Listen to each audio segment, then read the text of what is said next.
staged UFO attack on Earth. We have been preconditioned by all the media for the past couple of decades to slowly but surely start accepting the existence of aliens and UFOs.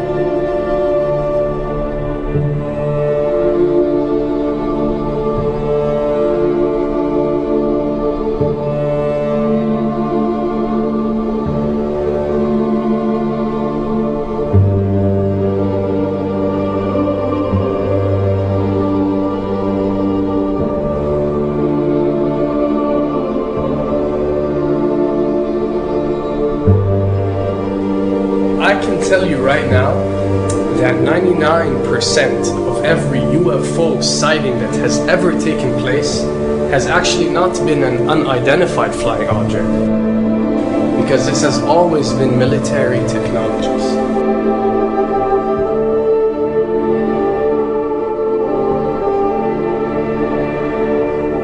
Another thing I'd like to point out is surveys and questionnaires. You know, we get surveys and questionnaires all the time, sent out by the state or by the government or by our rulers and our officials and so on and so forth. Do you really think that these ruling powers care about what you think? Do you really think that they're waiting to ask you and receive your answer before making a decision? What happens with these questionnaires is that they are released. For example, what country do you think the US should attack next? And if it yields back results like 70% of the US population believe Iran is the next country that should be attacked, this is actually a study conducted for the effectiveness of the media propaganda that they are using. So when they get such results, they look at it and they be like, all right, amazing. Our media propaganda is working. We are purposely trying to manipulate people to think that Iran should be the next one, and check out the survey results. We're doing a great job in propaganda. That's what it's all about. And if the results come back and they aren't up to par, so let's say 20% want war with Iran and 80% want actual peace, they say, okay, so now we have to go and rework our media propaganda and make it more effective so these percentages change. Why am I saying this? Because of the UFO phenomenon.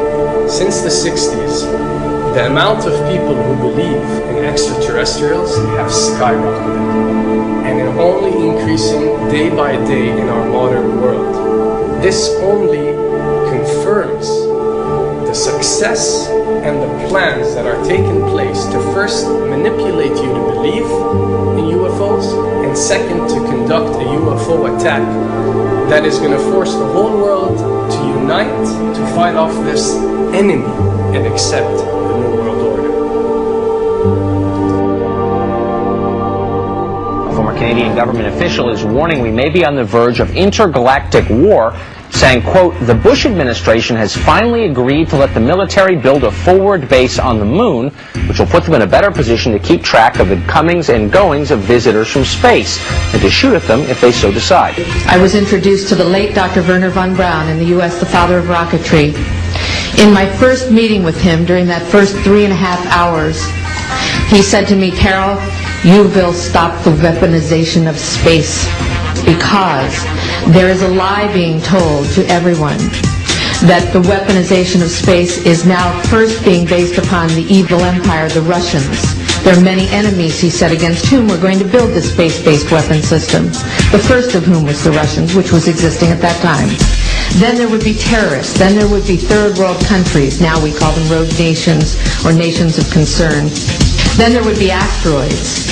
And then he would repeat to me over and over, and the last card, the last card, the last card would be the extraterrestrial threat. As a military strategist, as a person who worked on the MX missile, which I did later, he said, you will find that there is going to be a spin to find some enemy against whom we have to build space-based weapons, and now we should expect the spin. And that's the formula, except that it's all based on a lie. A supersonic saucer. Called the Silverbug, it was truly revolutionary. The plans show in detail a multi-jet engine craft that boasted amazing maneuverability and speed. It's an intriguing thought that this concept may tie in with the work of the German scientists who brought saucer technology to the US at the close of the Second World War. What was needed were certain cover stories. What do you do when people are spotting aircraft and then telling reporters that they've seen something very unusual flying out of an airbase in Nevada? And frankly, this was the origin of a lot of the sightings that took place in the mid-50s, 1954, 55, 56, of unidentified flying objects, the UFOs. So the CIA was involved in encouraging people to believe that, yes, they saw UFOs, and the CIA and the military tried to be very helpful to reporters to get these stories out, to divert the attention of the country, and particularly the people in this region, about what they had actually seen. Mexican Air Force pilots capturing on videotape what are said to be 11, count them, 11 UFOs. The Mexican Air Force has released a video that some of you are going to find difficult to believe. A journalist says it shows images of UFOs tracking a Mexican military plane. So what's the truth about UFOs? The story of successive attempts to develop radically new forms of flight, conducted under the strictest secrecy, is inextricably bound up with our relationship with UFOs over the last 60 years. Whether it's Allied pilots buzzed by strange balls of fire in 1942, or the Roswell incident 5 years later, there is a strong case to be made that secret military technology offers a convincing explanation for many UFO stories. Anytime the government has secrets that they can keep from us,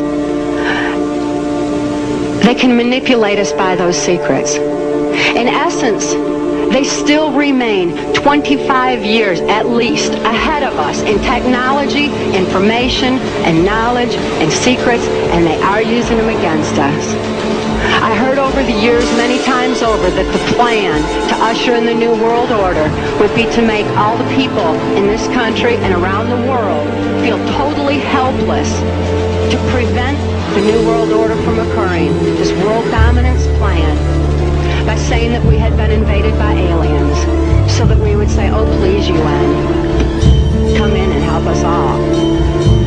So bear in mind that there is a planned orchestration to get people to be submissive through the secret technology and information that they're keeping from you under the blanket of the so-called National Security Act.